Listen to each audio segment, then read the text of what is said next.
एबे भी आंचलिक पाणीपाग विज्ञान केन्द्र पक्षर पाणीपाग को नहीं एक बड़ खबर सामना को आसी। सूचना अनुजाई आसूची बड़ वर्षा, पूरा ओडिशा को अलर्ट जारी। आसूची बड़ वर्षा, बिजुली घड़घड़ी सह प्रबल बर्षिबो, झटका पवन मध्य लागि रहिबो।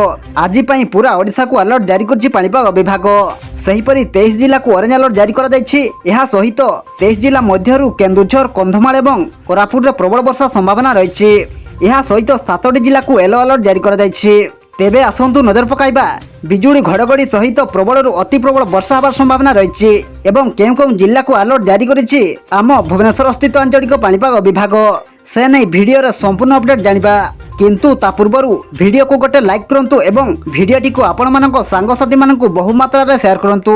जदि आम चैनल रे आपण प्रथम थर वीडियो देखुछन्ते ताहले एबे ही चैनल को सब्सक्राइब करी पाखरे थिबा बेल आइकन को प्रेस करी ऑल नोटिफिकेशन को ऑन कर रखंतु, जहा द्वारा आगो को एमिति पाणीपाग संबंधी लेटेस्ट अपडेट आपण माने सर्वप्रथम आम चैनल माध्यम रे पाई परिबे।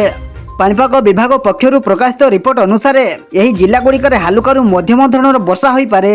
किछि किछि स्थान रे 40 रु 50 किमी बेगर पवन बहिबा सह झटका पवन मध्य अनुभूत हेबो। सेहिपरि जुलाई 1 तारिख पर्यंत पूरा ओडिशा को मौसुमी जनित वर्षा चेतावनी जारी करा जायछि। जून 30 तारिख रु जुलाई 1 तारिख मध्य रे कोरापुट रे प्रबल रु अति प्रबल वर्षा संभावना नै अलर्ट जारी करछि पाणीपाग केन्द्र। अन्यपटे आज उपकूल ओडिशा सह दक्षिण ओडिशार 2 जिल्ला रे गरम और गुड़ुगुड़ी अनुभूत हेबो। ए नै 11 जिला को येलो वार्निंग जारी करछि पाणीपाग विभाग।